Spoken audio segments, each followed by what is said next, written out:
Okey, rujuk muka surat 89. Masih format SPM. Soalan keturunan luas di bawah graf.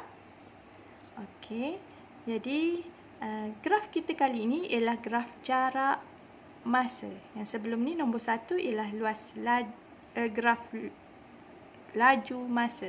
Ini jarak masa ya. Okey, jadi daripada graf ini cikgu ringkaskan bahawa OB ini ialah pergerakan Ahmad dari bandar X ke bandar Y, dan sementara pergerakan FG ini ialah pergerakan Hairi dari bandar Y ke bandar X. Okey, jadi kita tengok dan masa diberi di situlah. Jadi sekarang kita nak jawab soalan berdasarkan gambar rajah ni. Yang pertama, nyatakan jarak dalam kilometer bandar Y dari bandar X. Bandar Y dari bandar X. Jadi mudah sahaja. Y ni kita tahu Ahmad pergi ni ialah dari kosong ke sini kan. XY, YX. Jadi jarak dia ialah 120. Jadi soalan ini hanya satu markah. Yang pertama ialah 120. Okey, 120. Kita tengok ya, yang dia dari sini pergi ke atas kosong ke 120 kan. Jadi dia 120 km jarak dia. Okey, soalan B. Dia kata cari masa Ahmad dan Hairi bertemu dalam perjalanan mereka. Dia bertemu dalam perjalanan mereka. Dan ini titik pertemuan dia. Jadi dia bertemu di kawasan ini dan dikata nak tempoh masa dia. Okey, jadi tempoh masa dia ialah pada pukul 9. Jadi kita tulislah pada jam berapa? 09.00. Ini dalam jam 24 jam lah. Kita sistem yang tu kalau dalam ni cikgu ringkaskan. Jadi sistem 24 jam ini pukul 9 pagi. Jumpa. Okey, seterusnya soalan C. Okey. Cari jarak apabila mereka bertemu dari Y.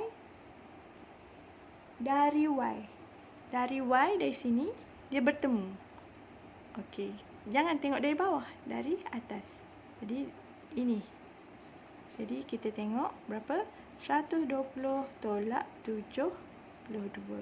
Jadi kamu akan dapat 48 km dari bandar Y. Di bandar Y ya, dekat atas, bukan dari bandar X. Jadi dia bertemu di jarak 120 tolak 72, dapat 48 km. Okey, seterusnya soalan D. Hitung laju Hairi. Laju, apa formula laju? Laju ialah jarak bahagi masa. Okey, Hairi yang ini kan. Okey, laju akhir. Laju akhir kita ialah, tengok, laju akhir kita ialah kosong. Dia kata laju kan.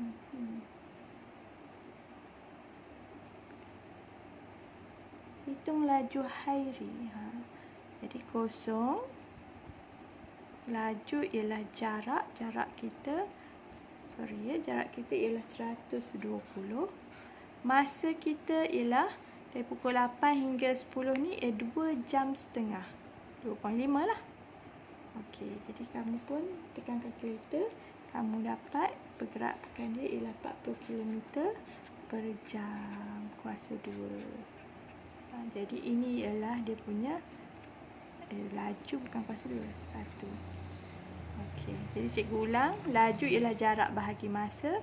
Jarak yang dilalui oleh Hairi ni ialah 120. Masa dia ialah bukan 10.3 ni awak ambil. Cari beza dia. Ini dapat 10.30 ni 10 jam setengah kan? Tolak dengan 8. Dapat 2 jam setengah.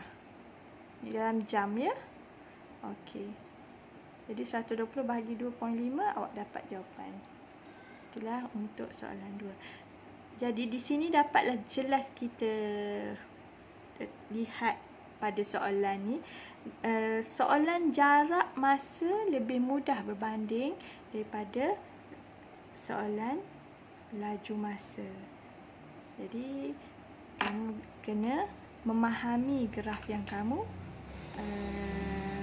ada pada soalan itu. Sama ada laju masa atau jarak masa. Jarak masa, beginilah contoh soalannya. Yang laju masa macam yang saya buat sebelum ini, nombor 1. Selamat mencuba untuk soalan nombor 3 dan 4.